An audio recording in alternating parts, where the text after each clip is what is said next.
အားလုံးပဲမင်္ဂလာပါ။ဂမ်ဘီယာနဲ့ပရတုတရတအစီအစဉ်ကနေပြီးပြန်လည်ကြိုဆိုလိုက်ပါတယ်။ဒီတစ်ခေါက်မှာတော့ဆရာတတေရေးသားရတဲ့တန်လက်ဝါမဖဲဝါဆိုတဲ့အကြောင်းကိုပြောပြပေးသွားမှာဖြစ်ပါတယ်။ကျုပ်အနေနဲ့မဖဲဝါကိုပထမဆုံးစသိခဲ့တာ9တန်းကျောင်းသားတုန်းကလေဗျာ။ကိုကောင်ဘာဖြစ်ဟားတိုက်တော့တလွဲတချော်တွေဖြစ်လို့မဖဲဝါကိုခေါ်ပြီးအကူအညီတောင်းရတော့ကပေါ့။မဖဲဝါကိုကျုပ်စပြီးမြင်ဘူးလားဗျ။ဒုတိယတစ်ချိန်မြင်ရတာကကျုပ်8တန်းနှစ်မှာဗျအဲ့ဒါလည်းဘာဖြစ်ပဲဗျဒီကောင်ခေါ်လို့ကျုပ်ပါသွားတာလေကျုပ်ဒီနေရာမှာတခုတော့ပြောရအောင်မယ်ကျုပ်တငယ်ချင်းဘာဖြစ်ဘယ်လောက်စကားထစ်တယ်ဆိုတာကိုတင်းငိုင်းတရားမဖဲဝါမှာကျုပ်ပြောခဲ့ပြီမို့လားဒီမှာတော့ဘာဖြစ်ရဲ့ထစ်တဲ့လေတံနဲ့ကျုပ်ရေးမပြတော့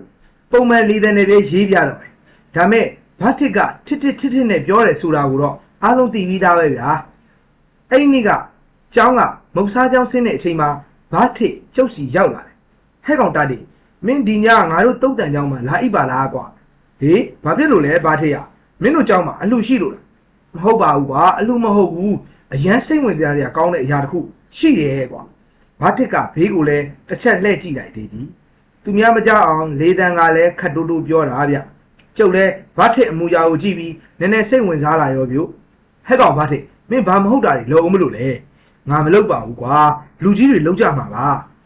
ကျုပ်အန်အောပြီးမေးလိုက်မိတယ်ဘာထက်ကကျုပ်ကိုမျက်မှောင်ကြီးကျုပ်ပြီးကြည့်နေတယ်ဗျဟဲ့ကောင်တာတိမင်းသူများတွေပြောတာဆိုတာနည်းနည်းမှမကြားဘူးလားဟင်မကြားဘူးကွာဘာကိစ္စကိုပြောတာတော့အဘဒါတေဟာ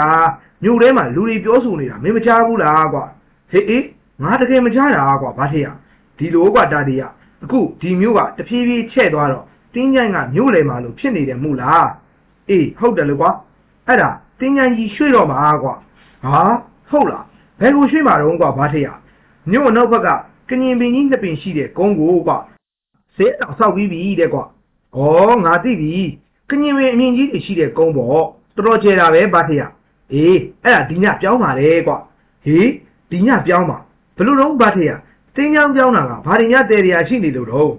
ကျုပ်စကားကိုကြားတော့ဘာထက်ကကျုပ်ကိုစိတ်မရှိတဲ့ပုံနဲ့ကြည့်တယ်ဗျဟဲ့ကောင်တာတိတင်းငိုင်းကြောင်းနေဆိုတာအဲ့ဒီတင်းငိုင်းတွေကနာနာဘဝတွေကိုနေရာသစ်ကိုအရင်ပြောင်းပေးရတာကွာအဲ့ဒါပြီးမှနေရာသစ်မှာစပြီးတင်းကြိုရတာဩအဲ့ဒီလိုလားအဲ့ဒါဒီညပြောင်းပါဗောလေအေးဟုတ်တယ်အဲ့ဒါကြောင့်မင်းကိုငါတို့ကျောင်းမှာလာအိပ်ပြီးကြည့်ခိုင်းတာကွာဒါမျိုးဆိုတာအင်မတန်မှကြုံရခဲ့တာကြုံတော့လာကြည့်ပါလားကွာအေးကွာဘာထက်ရငါတော်တော်စိတ်ဝင်စားသွားပြီဒီလိုလုပ်မယ်ကွာငါကျောင်းဆင်းရင်အိမ်ပြန်အောင်မယ်ပြီးရင်ငါဖာကြီးကိုပြောပြီးငါစပိန်နဲ့လာခဲ့ဟာတာတရလေမင်းဖာကြီးကိုသွားပြောလို့ကတော့လွတ်မလားကွာဘာထက်ကကျုပ်ကိုအယံကောဆိုတဲ့အကြည့်နဲ့ကြည့်ပြီးပြောတယ်ဗျဘာထက်ရငါအဲ့လောက်တော့မအပါဘူးကွာတငယ်ချင်းတယောက်အိမ်မှာတင်ချာသွားတတ်မယ်အဲ့ဒီတငယ်ချင်းအိမ်မှာပဲအိမ်မယ်လို့ပြောရမှာပေါ့ကွာလွတ်ပါတယ်ကွာငါအစင်ဒီအောင်ပြောပြီးလာခဲ့မယ်ကွာအေးအဲ့ဒါဆိုလည်းပြီးရောကွာမင်းဆက်လာခဲ့နော်ငါစောင့်နေမယ်အေးပါစိတ်ချကျောင်းဆင်းလို့အိမ်ပြန်ရောက်တော့ရေမိုးချိုးပြီးညတာစားတယ်ကျုပ်ဘာကြီးကလူပြိုကြီးဆိုပေမဲ့ဟင်းချက်ကလွတ်ကောင်းတာဗျအဲ့ဒီညနေကဘာကြီးချက်တဲ့ဝဒနီချက်ကလည်းကောင်းပါဗျာထမင်းစားရင်ပဲဘာကြီးကိုကျုပ်ခွင့်တောင်းတယ်ဘာကြီးကလည်းကျုပ်ကိုသွားဖို့ခွင့်ပြုပါတယ်ညမိုးချုပ်စားလေးရောက်တော့ကျုပ်စပိန်ကလေးတစ်စီးစီးပြီးဘာထစ်နေတဲ့တုတ်တန်ချောင်းကိုထွက်လာခဲ့တယ်ဘာထစ်ချောင်းကိုသိချင်ရင်တော့တင်းချိုင်းတရားမဖဲဝါမှာဖတ်ကြည့်လိုက်ပါတုတ်တန်ချောင်းကိုရောက်တော့မိုးတောင်ချုပ်နေပြီဗျကျောင်းဝင်နလန်းဝါကနေဘာထစ်ကကျုပ်လာမဲ့လမ်းကိုထွက်မြော်နေတာဗျို့မင်းလာမှလာပါမလားလို့ကွာဟာဘာထစ်ကလည်းငါတတိပါလားကွာတတိဆိုတဲ့ကောင်ကဒါမျိုးကိုဘမလက်လွတ်ခံမမလဲကွာအေးလာမင်းစပိန်ကိုတွန်းခဲ့ဟိုအုပ်လှေကားဘေးမှာတောက်ခံထားလိုက်ကျုပ်ကလည်းဘာထစ်ပြောတဲ့အတိုင်းဘာကြီးစီကငှားလာတဲ့ Bradley စပိန်အစ်စ်လေးကိုတွန်းယူလာပြီးကျောင်းပေါ်တက်တဲ့အုပ်လှေကားရဲ့ဘေးဘက်မှာအတာကက်ကစပိန်ကိုတောက်ခတ်ထားလိုက်တယ်ပြီးတော့ဘာထစ်ထိုင်နေတဲ့နလန်းလေးကအုပ်ခုံမှာဝင်ထိုင်လိုက်တယ်ဘလို့လဲကွာဘာထစ်ရဘာကြီးလုံးနေကြပြီလဲမလုံးကြသေးဘူးကွာတင်းကျိုင်းသေးရဲ့ပုံမှာတော့ကြော်ပွဲတွေပြင်ထားပြီကွာကြော်ပွဲတွေကဘာအတွက်လောက်တာတော့ဟာတာတရလဲမြို့တစ်မြို့ရဲ့အထင်ကြီးတင်းကျိုင်းတစ်ခုနေရာရွှေ့တာလွယ်လွယ်လို့ပဲရမှာလေကွာမြို့တော်ရှင်နယ်တော်ရှင်တွေကိုကြော်ပွဲပေးပြီးမှအတိပေးရတာပေါ့ပြီးတော့မဖဲဝါအတွက်ပွဲကိုတော့ဟိုကြီးပြီကြီးအောက်မှာစပွဲကုန်နဲ့တိတိကျကျပြင်ထားတယ်ပြီးတော့မဖဲဝါကိုစားပွဲတောက်ပွဲတွေလည်းကြကြနနပေးထားတာကွာငါဆော့ဆော့ကတစ်ခေါက်သွားကြည့်ပြီဘာထင်းနဲ့ကျုံနဲ့အုတ်ခုံကလေးမှာထိုင်းပြီးစကားပြောနေလိုက်ကြတာအချိန်တွေကုန်မန်းအောင်မသိလိုက်ဘူးဗျို့ည9 နာရီအောင်ထိုးသွားပါရောလားဟောကားတန်လေးကွာလာကြပြီထင်တယ် ဘာထစ်ပြောလို့ကျုပ်နားထောင်ကြည့်တယ်ဟုတ်တယ်ပြောကားတန်တွေကြားရတယ်ဒီတင်းချိုင်းဘက်ကိုမောင်းလာတဲ့အတန်ပဲဗျဟဲ့ကောင်ဘာထစ်နွားလဲတွေလည်းပါတယ်ထင်တယ်ကွာငါနွားငေါက်တန်တွေပါကြားနေရတယ်ဘာထစ်ကလည်းနားကလေးဆွင့်ပြီးခေါင်းငိမ့်နေဗျဟုတ်တယ်တာတီနွားလဲတွေပါပုံရတယ်ကွာကျုပ်တို့လည်းထိုင်နေရာကထားလိုက်ပြီးကျောင်းရှိကိုထွက်လာခဲ့တယ်ကျောင်းပေါ်ကဥပဇင်းတွေရောအခြားကျောင်းသားတွေပါဆင်းလာကြပြီဗျကျုံနဲ့ဘာထစ်လည်းကျောင်းထဲကနေအပြင်ကိုထွက်လာခဲ့တယ်ဗျဟဲ့ကောင်းလေးဘာချစ်တင်းချိုင်းနဲ့ဒီသွားမကြည့်နဲ့နော်ခဝေးဝေးကပဲဒီကြားလားဥပဇင်းကြီးတစ်ပါးကဘာထစ်ကိုလှမ်းပြောလိုက်တယ်ဘာထစ်ရဲ့နာမည်ရင်းကဘာချစ်လေဗျာဒီကောင်စကားထစ်လို့ကျုပ်တို့ကဘာထစ်လို့ခေါ်တာဗျတင်မဗျာ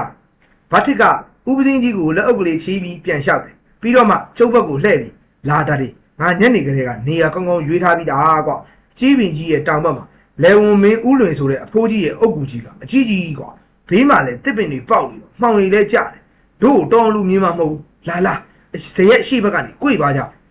လူကတော့မမြင်ဘူးပေါ့ဘာထစ်ရဲ့တရေကတော့တို့ကိုမြင်မှာတော့ကျုပ်ကကြောထဲမှာစက်သိန်းတွေဖြန်းကနေထသွားတာနဲ့ပြောလိုက်မိတယ်ကြောက်မကြောက်ပါနဲ့ကွာငါတရားလုံးရှိပါတယ်ကွာဘာထစ်ကကျုပ်ကိုအားပေးလိုက်တယ်ဗျအောင်ပါမင်းအောင်ဘာမို့လို့တော့ဟာတတ်တိမင်းမေ့သွားပြီလားငါကမဖဲဝါကြီးနဲ့တိတယ်လေကွာအေးဟုတ်သားပဲတို့ကိုတရေကြီးတစ်ခုလုံးရင်မဖဲဝါကြီးကကြည့်နေမှာမဟုတ်ပါဘူးဒီတော့မှကျုပ်စိတ်ထဲမှာနည်းနည်းအေးသွားတယ်ဗျကျုပ်နဲ့ဘာထစ်ဘိဆက်တော်ကလေးအကွယ်ကနေဇရက်ကိုပတ်ပြီးလာခဲ့တယ်ညရာပင်ကလေးတွေကျိုးတိုးကျဲတဲ့ပေါက်နေတဲ့နားကိုရောက်တော့ဘာထစ်ကပြောတယ်ကိုရှိကဂူကိုပြောတာကွာမကြီးပင်တွေအောက်မှာတွေ့လားလာငါတို့အဲ့ဒီကိုသွားမယ်ဟုတ်တော့ဟုတ်သားပဲဗျတော်တော်ကြီးတာဘာထစ်ကအရင်ခုန်တတ်တယ်ကျုပ်ကသူ့နောက်ကတက်လိုက်တယ်ဟုတ်သားဗျတစ်ပင်အိုးကလေးတွေရဲ့အရေးအောက်မှာကျုပ်တို့ကိုတော်ရုံလူမြင်ရမှာမဟုတ်ဘူးဗျကောင်းကင်မှာလာလေးကွေးလေးပဲရှိတာဆိုတော့တင်းချိုင်းတစ်ခုလိုမှုံကလေးပဲဗျကြီးပင်ကြီးအောက်ကိုဘာထစ်ကလက်ညှိုးထိုးပြတယ်ဟုတ်ပါဗျာစပွဲကြီးတစ်လုံးချထားပြီးကြော်ပွဲတစ်လုံးပြင်ထားတယ်ဗျပြီးတော့စလုံးလေးပကန်းနေနဲ့စားပွဲတောက်ပွဲကြီးခင်းလို့ဗျဒါမဖဲဝါအတွက်လားကွာအေးဟုတ်တယ်ဒါဒီတင်းချိုင်းရွှေ့တဲ့ကိစ္စမှာ तू မပါလို့မရဘူးလေကွာသူ့ရဲ့တစီတရေတွေကို तू မိန်ပေးမှပြောင်းကြမှာကွာဟာဟုတ်လားဘာထစ်ရလာပြီကွာဒါဒီကကားကြီးဝင်လာပြီတစ်စီးနှစ်စီးသုံးစီးဟောလော်လီကားကြီးသုံးစီးကွာဟာငွားလဲတွေကတော့အများကြီးကွာ1 2 3 4ဘာထစ်ကလဲတွေကိုလိုက်ပြီးရှင်းနေတယ်ဟာ12စီးကွာဒါဒီကဟောကားပေါ်ကလူတွေဆင်းလာပြီဗျစစ်ဖို့တွေလည်းပါတယ်ဗျဟောဒီလူလူဘယ်ကိုသွားမှာပါလဲဟာမဖဲဝါရဲ့စားပွဲကိုသွားတာဗျဟောလူစုတွေကလူတယောက်ကရှေ့ကိုထွက်လာတယ်အောင်မှာဒီလူကြီးကိုကြည့်ရတာရောင်တုံးကြီးနဲ့နှကန်းမွေးကားကားကြီးနဲ့ဗျအေကန်ကတော့ဒီလူကြီးကအထက်လန်းဆရာကြီးတယောက်ထင်တယ်ဘာထစ်ရွေးထားတဲ့နေရာကတော်တော်ကိုကောင်းတာဗျဂူရှိမှာမကြီးကိုင်းတွေညွန့်ကြနေုံနေမဟုတ်ဘူးဘိဆက်ပင်အရှိကြီးတွေကထိုးထိုးထောင်ထောင်ထွက်နေလို့ဂူကိုကွယ်နေတာဗျကျုပ်တို့ကိုမြင်ဖို့တော့တဲမလွယ်ပါဘူးဗျာကျုပ်နဲ့ဘာထစ်လဲလာရောင်မုံဝါးဝါးလေးအောက်ကမြင်ကွင်းကိုအားဆိုင်ပြီးကြည့်နေကြတာဗျဟောဟိုဆရာကြီးတခုပြောတော့မယ်ဗျချောင်းနေပါလေဟန့်ပြီးလက်ချောင်းရှင်းနေပြီမဖဲဝါကွင်းမိုင်ကြီးရဲ့နှမမဖဲဝါတင်းချိုင်းတွေကိုအပိုင်စားရပါတယ်မဖဲဝါတင်းချိုင်းညီမှာမိတွယ်နေကြတဲ့တရေတစေဖုတ်ပိတ်တာဘလူးမြေဖုတ်တို့ရဲ့အရှင်မဖဲဝါရောက်လျာရက်ကဒီတင်းချိုင်းညီကိုအမြင်ဆုံးကြွခဲ့ပါမြို့တော်ရှင်နယ်တော်ရှင်တို့ရဲ့ခွင့်ပြုချက်အရကျွန်တော်အထက်ဆရာမောင်မြို့သားမှဖိတ်ခေါ်ပါသည်အမြင်သာကြွခဲ့ပါတင်းချိုင်းရှင်မဖဲဝါခမညာရောင်းတချောင်းနဲ့အထက်ဆရာမောင်မြို့သားရဲ့အတန်အဝါကြီးနဲ့ဖိတ်ခေါ်တဲ့ကတင်းချိုင်းညီတစ်ခုလုံးကိုလွှမ်းခြုံနေတော့တာဗျဒီဆရာကြီးရဲ့အတန်ကြီးက6ချားဆရာကြီးဗျစစ်ဗိုလ်ကြီးတွေရောအရက်သားလူကြီးတွေပါအတာရက်ပြီးငြိမ်နေကြရတာဗျခဏနေတော့ဘာထစ်ကကျုပ်ကိုလက်ကုပ်ပြီးပြောတယ်ဟဲ့ကောင်တာဒီမင်းအနံ့ရတာဘာအနံ့လဲကွာဘာထစ်ဆင်းရွှေအနံ့ကြီးတွေကွာဘာထစ်ကနှာခေါင်းလေးပွားစီလုပ်ပြီးကျုပ်ကိုပြောတယ်ကျုပ်လဲသူ့လိုပဲနှာခေါင်းလေးပွားစီလုပ်ပြီးအနံ့ခံကြည့်လိုက်ပါတယ်ဟာဟုတ်တယ်ကွာဘာထစ်ဆင်းရွှေအနံ့ကြီးငါရပြီကွာအေးအဲ့ဒါမဖဲဝါလာကန်ကြီးအနံ့ကြိုပေးလိုက်တာကွာအဲ့ဒီအနံ့ကြီးရည်တင်းချိုင်းနဲ့ကတရေတစေတွေတုတ်တော့မလုပ်ရဲတော့ဘူးကွာဒါတီးရဟင်ဟုတ်လားဘာထစ်မင်းဘလို့သိတော့ကွာဒါပေမင်းမနေနဲ့တာတီးငါသိလို့ပြောတာကျုပ်လဲဘာထစ်ကိုဘာမှမပြောတော့ဘူးဗျတင်းချိုင်းရှိမဖဲဝါရောက်လာပြီဆိုရင်မဖဲဝါအတွက်ပေးထားတဲ့စားတောက်ပွဲကိုသဘောရှိစားပါတောက်ပါမဖဲဝါဟောအထက်ဆရာကြီးလဲကျုပ်တို့ရတဲ့အနံ့ကိုရသွားတယ်ထင်တယ်ဗျမဖဲဝါရောက်တော့မှတိသွားပုံပဲဟာမဖဲဝါကြီးရောက်နေပြီတာတီးစပွဲတွေပေါ်ကိုစိုက်ကြည့်နေတယ်ကွာကျုပ်ပြည့်ချက်သိန်းတွေထားလိုက်တာကွာ ဟဲ့ကောင်ပါထေမင်းမြင်နေရလို့လားဟုတ်တယ်တတိငါမြင်ရတယ်ငါကမဖဲဝါတယ်မကဘူးတခြားတစ်စီတရေတွေအားလုံးကိုပါမြင်နေရတာကွာဟေးမင်းတကယ်ပြောရလားမင်းအရင်တော့ငါ့ကိုမပြောပြဘူးပါဘူးကွာဒီအကြောင်းကိုဘယ်သူမှမပြောရဘူးလို့ဘာဖုံးကမှားလားလို့ကွာဘာဖုံးဆိုတာမင်းရဲ့ဆရာတော်လားဟုတ်ဘူးတတိငါရဲ့ဘာဖုံးကပြန်တော်မူသွားပြီဒါကြောင့်ငါ့ကိုသူမပြန်ခင်မှာဒီဆရာတော်စီကိုပို့ပေးသွားတာဩဒါထက်မင်းကတစ်စီတရေတွေကိုမွေးကလေးကမြင်ရတာလားကျုပ်ကအရင်စိတ်ဝင်စားပြီးဘာတစ်ကိုမေးလိုက်တယ်ဘာတစ်ကခေါင်းခါပြတယ်ဘယ်ဟုတ်မှလဲတတိယမွေးကလေးကမြင်တာမဟုတ်ဘူးဘာဖုံးမပြန်ခင်မှာငါ့ကိုစေးပေါက်ပေးတာကွာအဲ့ဒီမှာလေစေးအောင်သွားတယ်လို့ဘာဖုံးကပြောတာလေတဖြည်းဖြည်းနဲ့နာနာဘဝတွေငါမြင်လာရတာစေးပေါက်တယ်ဆိုတာဘာလုပ်တာတော့ကွာဟာကောင်ကလူကြီးတွေပေါင်းမှာထိုးခွင်းထိုးတာမင်းမြင်ဘူးတယ်မို့လားကျေးစုံနဲ့ထိုးတာလေကွာအေးမြင်ဘူးလားပေါ့အေးအဲ့လိုကျေးစုံနဲ့စေးပေါက်တာကိုပြောတာဟောဒီမျက်ခွန်နဲ့မျက်ခမ်းလေးတွေနာပေါက်တဲ့ဆေးတွေကစွမ်းသွားတာကွာဒါကြောင့်ငါဒါတွေမြင်နေရတာဟာမင်းအဲ့ဒါတွေမြင်နေရတော့ကြောက်ဘူးလားကွာမြင်ငါသားတော့ကြောက်တာဗောကွာနောက်တော့လေရိုးသွားတာပါပဲကွာဒီအကြောင်းကိုငါအခုမှသိတာမင်းကလည်းအင်မတန်ပါဇက်လုံးနဲ့ကောင်းပဲအခုတော့မင်းကငါလုပ်ပေးကြရှိလို့ဒီအကြောင်းပြောပြတာကွာဟေးငါ့ကိုဘာလုပ်ပေးမှာတော့မင်းငါမြင်တယ်လို့မြင်ကျင်လားဒါမှမဟုတ်မင်းကြောက်နေသလားဟေး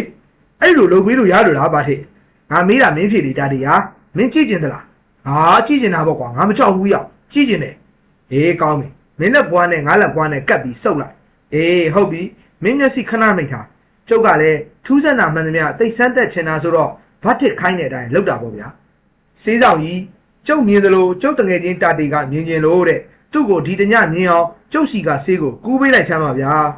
ကျုပ်တကူလုံးပူကနေဖြစ်သွားတယ်ဗျပြီးတော့မျက်လုံးတွေကလှုပ်ခနဲဖြစ်သွားတယ်ကျုပ်နှာခေါင်းထဲမှာအနက်တင်းတင်းကလေးမှွေးသွားတယ်ကရိုးနဲ့လိုပဲဗျမှွေးလာတာတီအေးမှွေးတယ်ကွာကဲဒါဆိုရပြီမင်းမျက်စိကိုဖြည်းဖြည်းဖွင့်မကြောက်နဲ့တော့ငါလက်ကိုလည်းစုပ်ထားမဖြုတ်လိုက်နဲ့အေးပါကွာငါမကြောက်ပါဘူးဘာထက်ရကျုပ်မျက်စိကိုဖြည်းဖြည်းဖွင့်လိုက်တယ်ကြည့်ဟိုလူကြီးတွေဘက်ကိုလှမ်းကြည့်လိုက်ဘာထက်ပြောတဲ့အတိုင်းကျုပ်ကြည့်လိုက်တယ်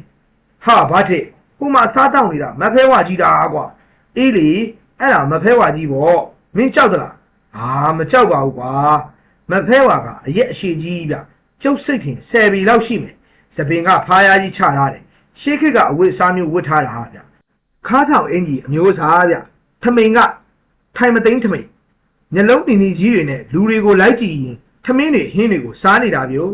အထက်ဆရာကြီးဦးမျိုးသားကလည်းအကင်းတော်ပါသားဗျမဖဲဝါကိုသူမမြင်ရပေမဲ့ထမင်းတွေဟင်းတွေရော့သွားတာကိုသတိထားမိပြီ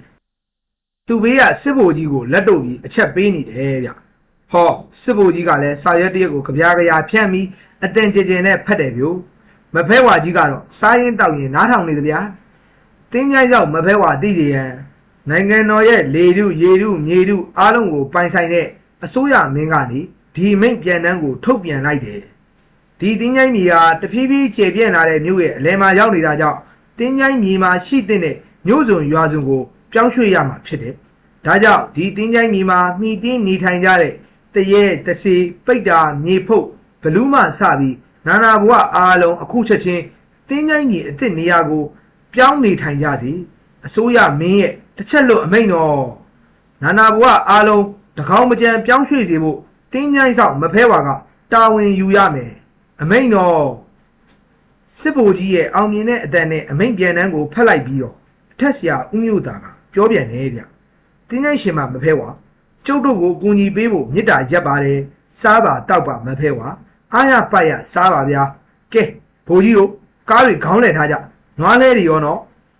ဆရာဦးမျိုးသားကသတိပေးလိုက်တော့စစ်ဗိုလ်တယောက်နဲ့အရက်ဝတ်လူကြီး3-4ယောက်ကားတွေနဲ့နွားလဲတွေကိုခေါင်းလဲဖို့ပြောကြဆိုကြကားဆက်နှိုးကြနဲ့တင်းကြိုင်းထဲမှာစူးစူးညံ့ညံ့တွေဖြစ်လာရောဗျဟောမဖဲဝါကြီးကစားတောက်ပြီးရေတောက်ပြီးတော့လက်တွေပါစေလို့ဗျဟာဇဝဲပေါ်မှာထုံးထားတဲ့ဖျောင်းနိုင်ငံမီးတောက်တွေအမြင့်ကြီးထားတောက်ပြီးလို့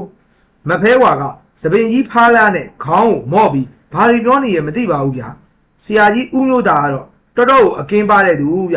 ျအခြေအနေကိုသူအကဲခတ်တယ်ဖျောင်းနိုင်မီးတောက်ကြီးတွေအမြင့်ကြီးထားတောက်တာတွေ့ကြတဲ့ကသူ့လူတွေကိုခေါ်ပြီးဇေယျကလေးဘက်ကိုထွက်သွားရောဗျအိုထွက်လာလိုက်ကြတာနည်းနည်းနုံမှမဟုတ်တာဒီတင်းချိုင်းမှာတစေတရေတွေဒီလောက်ညားလိမ့်မယ်လို့ကျုပ်တခါမှတွေးမရှိမိပါဘူးဗျာဟဲ့ကောင်တားတွေတွေ့လားအများကြီးပဲကွာအေးလေငါအဲ့ဒါကိုအံ့ဩနေတာကွာဟာဟိုကောင်ကခေါင်းကြီးပါလားကွာ ဟာဟိုတကောင်ကနေရကြီးအကြီးပဲဗထေးရအေးဟုတ်တယ်မင်းကြည့်နေရှာကြီးအရှိကြီးနဲ့ပါဇက်ပြေးကြီးတကောင်ရှိတယ်ကွာလာလိမ့်မယ်ဟုတ်လားဗထေးမင်းတွေ့ဘူးလားဗောဟုတ်လားအေးငါအဲ့ဒီကောင်ကြီးကိုခဏတွေ့ဘူးတယ်ကွာသူ့ရှာကအရှိကြီးဆိုတော့လိတ်တောင်ထားရတာကျုပ်ဖြစ်စက်သိန်းနေထားလိုက်တာဗျာတဖြန်းကိုဖြစ်နေတာအားလုံးဆိုရင်200လောက်ရှိမယ်ထင်တယ်ကွာဗထေးရငါစိတ်တွေတော့မကဘူးထင်တယ်ကွာကြော်လိုက်မယ်ထင်တယ်ဟာကြည်စမ်းတာလေမဖဲဝါဒေါသဖြစ်နေတဲ့ဘုံကွာဘာကိုမကျင်နဲ့တယ်မသိဘူးတရက်စေဖုတ်ပိတ်တာတွေ200ကျော်လောက်မဖဲဝါကြီးရှိကအကွက်မှာအားလုံးငုတ်တုတ်ကလေးတွေထိုင်နေကြညလုံးနီကြီးတွေနဲ့ဟိုကြည့်ဒီကြည့်လိုက်ကြည့်နေတယ်ဗျမဖဲဝါကြီးကတကောင်ချင်းလိုက်ကြည့်ဟောမဖဲဝါអော်လိုက်တဲ့အတန်ကြီးကတကယ်ကိုကြောက်ရှာကြီးဗျဟိုကောင်ကြီးငြိမ်ကျသွားရောဗျတကောင်မှကိုမလှုပ်ရဲတော့ဘူးမဖဲဝါကသူ့ကောင်းကြီးကိုတအားခါရမ်းလိုက်တယ်ဗျသပင်ဖားရကြီးကဘေးကိုဝိကနေဝိုက်ကနေလွှင့်သွားတာပေါ့ဗျာခေါင်းကြီးအပေါ်ကိုမော့ပြီးထပ်អော်လိုက်တာကျုပ်ဖြင့်နားတောင်ကွဲမတက်ပဲဗျဘာတစ်ကိုကြည့်လိုက်တော့အေးဆေးပဲဗျမဖဲဝါကိုကြည့်တယ်ဟာအကောင်ကြီးတွေလို့နဲတာကြီးတွေမဟုတ်ဘူးဘယ်ကရောက်လာတယ်မသိပါဘူးဗျာဘွားကနေပေါ်လာတာ4ယောက်ဗျလက်ထဲမှာတင်းမုတ်ကြီးတွေကင်တဲ့သူကကင်ပြီးစူးလိတ်ကြီးတွေကင်တဲ့သူကကင်ထားတယ်မဖဲဝါကဘာပြောလိုက်တယ်လဲတော့မသိဘူးဗျဟိုကောင်ကြီး4ကောင်တင်းချိုင်းတဲ့ကိုဝင်သွားတော့တာပဲဗျခဏနေတော့ဦးအားဆိုတဲ့အော်ဒန်ကြီးတွေနဲ့တင်းချိုင်းကြီးတဲ့ကနေဆက်လာတော့တာပဲဗျမဖဲဝါကခါးကြီးထောက်ပြီးအတန်တွေကိုနားထောင်နေတယ်ဗျဟောလာပြီလာပြီလက်ဆက်သက်တော့တင်းချိုင်းကြောင်းတာကိုမကြည်နဲ့တဲ့ကောင်တွေကထွက်မလာပဲပေးနေတာကိုဗျဖုံးဟာခုနကရောက်လာတဲ့တင်းမုံတဲ့ကောင်ကြီးတကောင်ကခေါ်ထုတ်လာတာဗျဟာဘာတိဒါမင်းပြောတဲ့ရှားလေးကောင်ကြီးမဟုတ်လားကွာအေးဟုတ်တယ်ကွာတတိယဟောဒီကောင်ရှာကြီးဖြီချလိုက်ပြီဟာဟုတ်သားပဲကွာရှာကြီးကနေကြီးနားအောင်ရောက်နေတာပဲကြောက်စရာကြီးပါလားကွာခေါ်သွားပြီယောတင်းမုံတဲ့ကောင်ကတင်းမုံတဲ့တဘုံဘုံထုပြီးမဖဲဝါကြီးရှိကိုခေါ်သွားတယ်ဗျမဖဲဝါကြီးကရှာလိတ်ကြီးကိုမျက်လုံးနီတွေနဲ့စိုက်ကြည့်နေတယ်ဟောမဖဲဝါရဲ့လက်ကြီးတစ်ဖက်အပေါ်ကိုမြောက်တက်သွားပြီဗျဟောရိုက်ချလိုက်ပြီဗျဖုံးရှာလိတ်ကြီးရဲ့ကြောကုန်းကိုဘုံကနေမြည်အောင်ရိုက်ချလိုက်တာမျိုးမဖဲဝါရှိမှဒူးမထောက်ပဲတောင်းကြီးလုံနေတဲ့ရှာလိတ်ကြီးကတော့အားကနေអော်ပြီးဒူးကြီးထောက်ကျသွားတာဗျပြင်းလိုက်တဲ့ရိုက်ချက်ကွာတန်လဝါးကြီးနဲ့ရိုက်လိုက်သလားတော့အောင်းမရတယ်ဗတ်ထရဟုတ်ပါကွာရှာလိတ်ကြီးဆိုတာတစ်ချက်တည်းဒူးတုတ်ကျသွားတာပဲဟေးဟောဟိုမှာနောက်တစ်ကောင်ခေါ်လာပြန်ပြီဟေးဘာစစ်ပြောတော့မှကျုပ်ကြရာလှမ်းကြည့်မိတယ်ဟာဒီကိုယ်လုံးမဲနဲ့နေတဲ့အကောင်ကြီးမျိုးအရက်ကြီးကလည်းအငင်းကြီးမဖဲဝါရှိကိုရောက်တာတော့ဒီမဲနေတဲ့အကောင်ကြီးကဒူးမထောက်သေးဘူးဗျမဖဲဝါကိုစူးကြီးကြည့်ဟောဒီကောင်ကြီးကဒူးမထောက်တဲ့ပြင်မဖဲဝါကိုတော့ရန်လိုတဲ့ပုံစံခံအောင်လိုက်သေးတယ်ဗျဖုံးဟာညံလိုက်တဲ့ရိုက်ချက်ဗျာတကယ်တန်လာဝါကြီးပါပဲဗျာမဲနဲ့အကောင်ကြီးတော့မဖဲဝါကြီးရှိမှဒူးကြီးထောက်လျက်နဲ့ငြိမ်သွားပြီဗျမဖဲဝါကခါးကြီးထောက်ပြီးတင်းချိုင်းတဲ့ကိုလှမ်းကြည့်နေတယ်ဗျဟောလာပြန်ပြီဟေးဒီတစ်ခေါက်တော့သပင်ရှိကြီးနဲ့ကွာတတိယဘာကောင်လဲတော့မသိဘူးဒီကောင်ကြီးကိုငါမြင်ဘူးတယ်ကွာနေရွက်အကြီးကြီးနဲ့ဟာဟုတ်သားပဲသပင်ရှိကြီးအောင်မှာနေရွက်ကြီးကွာဟာဖြာပဲကြီးတွေ့ရတော့ရှိတာကွာညလုံးကြီးတွေကလည်းပြုတ်ကျဲနေတာပဲဟေးကြောက်စရာကြီးပါလားဘာထေရအေးဟုတ်တယ်ဒီကောင်ကြီးကတော်တော်ကြမ်းတမ်းတဲ့ဘုံကွာဒီတင်းချိုင်းထဲမှာငါသူ့ကိုအကြောက်ဆုံးပဲဒါဆိုမင်းတရေတွေကိုအရင်ကတွေ့ဘူးနေတာပေါ့နော်ဘာထေဟုတ်လားအေးတွေ့ပါတယ်ဆိုတတိယအခုမင်းကိုတော့အမြင်ကူးပေးတာလို့မင်းမှမြင်နေရတယ်မို့လားအေးဒါပေမဲ့မင်းငါ့ကိုကင်ထားတဲ့လက်လွှတ်လိုက်တာနဲ့ငါအမြင်တွေကပျောက်သွားမှာကွာမင်းကတော့ဓာတွေကိုမျက်ဆက်ပြီးမြင်နေရမှာပေါ့ဟုတ်လားဘာထေဟုတ်တယ်ဒါပေမဲ့ဒီအကြောင်းကိုမင်းဘယ်သူ့ကိုမှပြန်မပြောနဲ့နော်ဒါတော့စိတ်ချပါဘာထေဟာငါဘယ်သူမှပြန်မပြောပါဘူးကွာအေးပါငါမင်းကိုယုံပါတယ်ကွာဟောဟိုမှာကြည့်တာဒီနာကားကြီးကိုမဖဲဝါခါးကြီးထောက်ပြီးအာခံနေတာကွာတွေ့လားမဖဲဝါတော်တော်ဒေါသထွက်နေပြီဟာစော်ပြီဟိကျုံနဲ့ဗတ်ထေကြည့်နေတော့မှာပဲမဖဲဝါကနာကားကြီးရဲ့နေရတစ်ဖက်ကိုစက်ကနေဆွဲပြီးနာကားကြီးရဲ့ကြောကိုသူ့ရဲ့တန်လုံးမာကြောတဲ့လက်ဝါးကြီးနဲ့လွှဲရိုက်လိုက်ပါတော့ဖုံသုံးချက်တောင်ဇက်တိုက်ရိုက်လိုက်တာမျိုးတွားပြီးမဖဲဝါရဲ့တန်တန်ဝါရိုက်ချက်ကိုနာကားကြီးမခံနိုင်တော့ဘူးဗျဒူးကြီးထောက်ပြီးခေါင်းကြီးငိုက်ဆိုင်ကျသွားပြီမျိုးနောက်တစ်ကောင်ကြာဦးမယ်ထင်တယ်တတိယဟုတ်တာပေါ့ကွာကြည်တန်းတင်းမုံတဲ့ကောင်ကြီးကိုခံရိုက်နေတာဟေးဒီကောင်ကလက်ဝါးကြီးအကြီးကြီးပဲကွာဟာကြည်တန်းတတိဒီကောင်ကနှစ်ဖူးကြီးမောက်ပြီးမျက်လုံးကအလဲမှာတစ်လုံးနဲ့ပါတာပဲကွာဟ ဟာဟုတ်သားပဲဗတ်တေဒါဘာတရေလဲဒါတရေမဟုတ်ဘူးတာဒီဒါဘလူးကွာဟေးဘလူးဟုတ်လားထားဗတ်တေဒီမှာဘလူးလည်းရှိတာပဲလားဟေးတချို့တင်းချိုင်းတွေမှာဘလူးရှိတယ်ကွာတင်းချိုင်းတိုင်းမှာတော့မရှိဘူးဒါရှားရှားပါပါတွေ့ရတယ်ဘလူးပဲချုပ်လဲဗတ်တေပြောတဲ့ဘလူးကိုတေးသေးချာချာကြည့်နေမိတယ်သူ့ကိုခေါ်လာတဲ့တင်းမုံနဲ့အကောင်ကြီးကိုတရေကြီးကိုဒီဘလူးကသူ့လက်ဝါးကြီးနဲ့လှဲ့လှဲ့ရိုက်နေတာဗျဘုံတရေကြီးကတင်းမုံနဲ့ထုတယ်ဘန်ဘလူးကြီးကသူ့လက်ဝါးကြီးနဲ့တင်းမုံတရေကိုလှဲ့ရိုက်တရုတ်ချက်တွေ့ကြရင်းနဲ့ဘလူးမဖဲဝါရှိရောက်သွားပြီဗျဟောရိုက်ပြီဗျမဖဲဝါကိုဘလူးကလှမ်းပြီးရိုက်လိုက်တာဗျဖီလှင်လိုက်တဲ့မဖဲဝါဗျအตาလေးနောက်ကိုတင်းမိလိုက်တာလေကိုရိုက်မိတဲ့အတန်ပဲကြားလိုက်ရတယ်ထက်ရိုက်မိကြယူဝီမဖဲဝါရှောင်းနေထက်ရိုက်တယ်ဒီတစ်ခါမဖဲဝါကြီးကမရှောင်းတော့ပဲသူ့ရဲ့တန်မဏိလိုမာကျော်တဲ့လက်ဝါးကြီးဖြန့်ပြီးပေးလိုက်တယ်ဟာလက်ဝါးနှစ်ခုရိုက်မိတဲ့နေရာကမီးတွေတောင်ထတောက်သွားတယ်ဗျဟင်းမျက်လုံးတစ်လုံးနဲ့ဘလူးကြီးဘာဖြစ်လဲဆိုတာကျုပ်တော့မသိတော့ဘူးဗျဓာတ်လိုက်သလိုကျင်ဆက်နဲ့တုတ်လိုက်သလိုတကူလုံးတစ်ဆက်ဆက်တုံပြီးអော်တော့တာပဲဗျဘလူးကြီးអော်တဲ့အတန်ကြီးကတင်းချိုင်းထဲမှာလွှမ်းသွားတာပဲဗျကျုပ်ဖြစ်ချက်သိန်းနေထားလိုက်တာမပြောပါနဲ့တော့ဗျာဘာဖြစ်လဲငိန်ပြီးတော့ကြည့်နေတာဗျဘလူးဒူးထောက်ကျသွားပြီဒီတော့မှမဖဲဝါကတင်းမုံနဲ့ကောင်ကြီးတွေကိုလက်ပြလိုက်တယ်တင်းမုံတရေကြီး၄ကောင်ကတစီရီတရေတွေကိုထခိုင်းပြီးခေါ်သွားတယ်ကားပေါ်ကိုတန်းစီတက်ခိုင်းတယ်ကောင်းကောင်းမတက်တဲ့ကောင်ဆိုရင်တင်းမုံစာကျွေးတယ်ဗျာကားကြီးတွေဆိုတာငိမ့်ကနေကိုနေတာဗျအထက်ဆရာဦးမျိုးသားကလည်းအကင်းပါပြီးသားပဲဗျကားတွေငိမ့်ကနေဖြစ်ကြတဲ့ကကားတွေကိုအစင်းနဲ့ဆန်နိုးခိုင်းတာတင်းမုံတရေကြီးတွေကကားတွေပြည့်သွားတော့ကျန်တဲ့တရေတွေတရေမတွေခလေးတရေကလေးတွေကိုတော့နွားလဲတွေကိုတက်ခိုင်းတယ်ဗျလဲဆွဲတဲ့နွားတွေဆိုတော့နှာတွေတပူပူမှုတ်တော့တာပေါ့ဗျာထမ်းမိုးကနေယုံတဲ့နွားကယုံရင်းဆံကတ်တွေကိုဖြစ်ကုန်ရောပဲဗျာဟောဆရာဦးမျိုးသားကအချင်းလေးကိုချက်ချင်းသိယုံနေတဲ့နွားတွေကိုလက်နဲ့လိုက်ပုတ်ပေးပြီးတော့ဗဇက်ကလည်းတို့ရွတ်ဖက်ပေးနေတယ်ဗျပြီးတော့သူ့လွယ်ထဲကအစင်သိယူလာတဲ့စပယ်ပန်းကုန်းလေးတွေကိုနွားတွေရဲ့လက်ဘင်းမှာချိတ်ပေးလိုက်တယ်ဟုတ်တော့ဟုတ်သားဗျနွားတွေတဖြည်းဖြည်းငြိမ်ကျသွားတယ်မဖဲပါကသူ့ရှိမှဒူးထောင်နေတဲ့အကောင်ကြီး၄ကောင်ကိုလက်ပြပြီးထားခိုင်းတယ်တင်းမုတ်တရေကြီး၄ကောင်ကဘေးကရန်လိုက်ပြီးခေါ်သွားတယ်မဖဲဝါကနောက်ကကတ်လိုက်သွားတယ်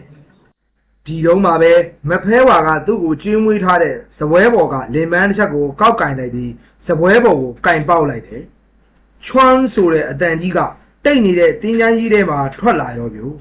အချိန်ကတန်းကောင်လောက်တော့ရောက်ပြီထင်တယ်အကင်းပါလိုက်တဲ့ဆရာဦးမျိုးသားရချွမ်းဆိုတဲ့အတန်ကြီးထဲကြားရောရှေ့ဆုံးကကားကိုမောင်းခိုင်းလိုက်ရောဗျလူကြီးတွေကသူတို့စီးတဲ့ကားကတက်ပါလာတာဆိုတော့သူတို့ကားပေါ်ကိုတက်ပြီးရှေ့ဆုံးကထွက်သွားတယ်လော်ရီကားကြီး၃စီးကအဲ့ဒီနောက်ကပြီးတော့မှနွားလဲတွေပေါ့ဗျာနွားလဲတွေရဲ့နောက်ကမှမဖဲဝါရဲ့တင်းမုတ်တရေကြီးတွေရဲ့တရေစိုးကြီး၄ကောင်ရဲ့လိုက်သွားတယ်သူတို့သွားရမယ့်လမ်းကညိုတဲကိုဖျက်ရမှာဗျအခြားလမ်းရှိတာမဟုတ်ဘူးဒါကြောင့်မဖဲဝါကိုယ်တိုင်လိုက်ရတာထင်တယ်ဟဲ့ကောင်တာတီလာဘာလို့လိုက်ကြည့်မယ်ဘာလို့ထွက်ပြေးအောင်လဲသိရတာပေါ့ကွာအေးသွားမယ်ဒီကွာပြောဆိုနဲ့ကျုပ်နဲ့ဗတ်ထိဂူဘော်ကနေခုံဆင်းပြီးသူတို့သွားရနောက်ကိုလိုက်ခဲ့ကြတယ်ပြီးတော့မဖဲဝါတို့နောက်ခက်လန်းကနေကျုပ်တို့နှစ်ယောက်မျက်ခြေမပြတ်စောင့်ကြည့်နေတယ်တင်းချိုင်းကထွက်ပြီးမြို့ထဲကိုချိုးကန်နီးမှာမဖဲဝါကြီးကနောက်ကိုလှည့်ကြည့်တယ်ဗျကျုပ်ဖြစ်ကြောက်လိုက်တာဗျာစက်သိန်းတွေတဖြန်းဖြန်းကိုထသွားတာမျိုးဗတ်ထိကိုကြည့်လိုက်တော့ခက်တီပဲဗျမဖဲဝါကြီးကဗတ်ထိကိုကောင်းကောင်းမှတ်မိတယ်လို့ကျုပ်ထင်တယ်ရှေ့ကိုပြန်လှည့်ပြီးဆက်လျှောက်သွားတယ်ကျုပ်တို့လည်းနောက်ကဆက်လိုက်ခဲ့ကြတာပေါ့။အော်ပြောရအောင်မယ်။ကျုပ်တို့ဂူဘောကခုံချကန်ကြီးမှာဗတ်ထိကကျုပ်ကိုပြောတယ်ဗျ။ဟဲ့အောင်တာတိလက်ပြုတ်မသွားသေးတယ်။ဂျိုင်းလူခုံချမယ်။ဒီလက်ပြုတ်သွားရင်မင်းဘာမှမြင်ရမှာမဟုတ်ဘူး။အေးပါကွာ။ကျုပ်ကပြန်ပြောပြီးသူ့လက်ကိုချစ်ပါအောင်ဆုပ်ထားရတာပေါ့ဗျာ။အခုထိလက်တွဲမပြုတ်အောင်ဆုပ်ထားရတာ။မဟုတ်ရင်ကျုပ်ပဲမြင်ရတော့မလဲ။ဗတ်ထိနဲ့ကျုပ်နဲ့တယောက်လက်ကိုတယောက်ဆုပ်ပြီးဆက်လျှောက်ခဲ့ကြတယ်။မြို့တွေကခွေးတွေဆိုတာဥလိုက်တာမပြောပါနဲ့တော့ဗျာဒါပေမဲ့ကားရင်းကြီးဖြတ်သွားတဲ့နေရာကခွေးတွေကတော့ပူဖို့နေသားအိမ်အောက်တွေဝင်ပြေးပြီးအီနဲ့ကြောက်ပြီးပေါ်နေကြတာဗျတွေ့လားတာတိခွေးတွေအားကြောက်နေတာခွေးတွေကတရေကိုမြင်ရတယ်ကွာဒါကြောင့်ဒီကောင်တွေကြောက်နေတာဖုံးဟာကျုပ်တို့နှစ်ယောက်စကားပြောနေတော့ရှေ့ကသွားနေတဲ့တရေကြီး၄ကောင်တွေကမျက်လုံးတစ်လုံးနဲ့ဘလူးကြီးဆိုတဲ့ကောင်ဘာလုပ်လဲလို့လည်းမသိဘူးဗျမဖဲဝါကြီးကသူ့ရဲ့တန်လဝါကြီးနဲ့ရိုက်ထဲလိုက်တာတွေ့လိုက်ရတယ်ဗျကားကြီးကလည်းတိတ်အမြင်မမောင်းဘူးဗျနွားလဲတွေကိုစောင့်ပြီးခက်မှန်လောက်ပဲမောင်းကြဟ ဟာတာတီဟိုမှာကြည့်တဲ့တက်ပင်ဘောကတရေတွေကိုတရေမတွေရောတက်ပင်ဘောကပြေးဆင်းလာကြတာတွေ့လားအေးကွာဘာထည့်ရဒီကောင်လေးရန်မူချင်းလို့တာမသိဘူးကွာဒီလိုတော့ဟုတ်မယ်မထင်ပါဘူးကွာဟောတရေတွေကမြေပြင်မှာဒူးတုပ်ပြီးခေါင်းတွေငုံလာကြတယ်လို့လက်ဆက်တက်တော့မဖဲကွာကိုအယိုသေးပေးတာကိုဟဲ့ကောင်ဘာထည့်ငါတို့ဆက်လိုက်လို့ဖြစ်ပါမလားဟေးဘာဖြစ်လို့တော့တာတီမြေပြင်မှာဒူးထောက်နေတဲ့တရေတွေရှိကငါတို့ဖျက်လျှောက်ငါတို့တခုခုလှမ်းလုပ်လိုက်ဘယ်နဲ့လုပ်မလဲကွာဟာမလုပ်ပါဘူးလူကိုသူတို့ဘာမှမလုပ်ပါဘူးကွာလုပ်လဲမဖဲဝါကြီးရှိတာပဲကွာဟိုမှာကြည့်တာတိဟိုတရေကြီးတကောင်ကဒူးမထောက်ပဲခါထောက်ပြီးကြည့်နေတာပါလားကွာဖုံညင်လိုက်တဲ့မဖဲဝါကြီးဗျာလှစ်ခနဲဆိုပြီးအနားကိုရောက်သွားတာလို့ခါကြီးထောက်ရက်နေတဲ့တရေကြီးကိုဖျက်ရိုက်ချလိုက်တော့သူ့ရဲ့တန်လာဝါရိတ်ချက်ကြီးကိုဘယ်သူမှမခံနိုင်ရဘူးဗျာတရေကောင်ကြီးဒူးထောက်ပြီးမြေပေါ်ကိုပြုတ်ကျသွားတယ်ခေါင်းကြီးပါငါဆက်ကျသွားတာဗျတဖြည်းဖြည်းနဲ့မျိုးပြင်ကိုပြန်ထွက်လာတယ်မျိုးလေးကိုဖြတ်ထွက်လာတာပေါ့ဗျာဟာတတိဟိုမှာကြည့်ကြအကောင်ကြီးကြီးပဲကွာဓာတ်တိုင်ချက်တော့မြင်အောင်မယ်လမ်းကိုပိတ်ရက်နေတာကွာတားနေတာထင်တယ်ဒါသူနေတဲ့နယ်ဖြစ်မယ်ထင်တယ်ဟာဟုတ်ပါရဲ့ကွာဟောမဖဲဝါလေးပေါ်မြောက်တက်ပြီးပြန်ထွက်သွားပြီဟာဟိုကောင်ကြီးကမဖဲဝါကြီးကိုခံတွယ်နေပါလားကွာမဖဲဝါတော့မနေ့ရှောင်ပေးနေရတယ်ဟေးဟာတင်းမုတ်ကြီးနဲ့တကောင်လိုက်သွားပြီကွာဟာသူ့လက်ထဲကတင်းမုတ်ကဆူးညွန့်ကြီးတွေထွက်လာတယ်ဟေးရိုက်ပြီးမျက်နှာကိုခုံရိုက်တာဟိုကောင်ကြီးနောက်ဆုံးနဲ့ဆုတ်သွားတာဟာမဖဲဝါကသူ့ကိုယ်သူအကြီးကြီးဖြစ်အောင်လုံးနိုင်တာပဲကွာချီတန်းဟိုတရေကြီးကနှစ်ဆလောက်ကြီးသွားပြီကွာဟာရိုက်ပြီးရိုက်ပြီးဖုံတွက်လိုက်တဲ့ရိုက်ချက်ကွာသုံးချက်ရိုက်လိုက်တာတော့တစ်ချက်သေးလောက်ထင်လိုက်ရတာဗျတွားပြီးအကောင်ကြီးဒူးတုတ်ချသွားပြီတင်းမုတ်တရေကြီးကအဆက်မပြတ်ကိုဇက်တိုက်ထိတ်ရိုက်တယ်ဗျတရေကြီးဒူးထောက်ကြနေရကနေကုန်းထပြီးမှောင်မဲနေတဲ့လေကွင်းကြီးတွေပဲထွက်ပြေးသွားတော့တာပဲဗျာဟောမဖဲဝါနဲ့တင်းမုတ်တရေကြီးကျုပ်တို့ရှိကိုပြန်ရောက်နေပြီဗျပုံမှန်ရေကြီးပြန်ဖြစ်သွားပြီလေကားတိုင်းကြီးနဲ့လဲတိုင်းကြီးကတော့ဘာမှမသိတော့မောင်းနေကြတာပေါ့ဗျာတင်းချမ်းကြီးတစ်ခုပြောင်းရင်မဖဲဝါကြီးမှာဘလောက်အလုပ်တွေရှုပ်ပြီးအလုပ်တွေများရလဲဆိုတာကျုပ်အခုမှပဲဘာဖြစ်ကြောက်ကောင်းကြီးနားလေသဘောပေါက်သွားတော့တယ်ဗျာဒီအကြောင်းအရာလေးကတော့ဆရာတာတီရေးသားထားတဲ့တက်လက်ဝါမဖဲဝါဆိုတဲ့အကြောင်းအရာလေးကိုပြောပြပေးသွားတာပဲဖြစ်ပါတယ်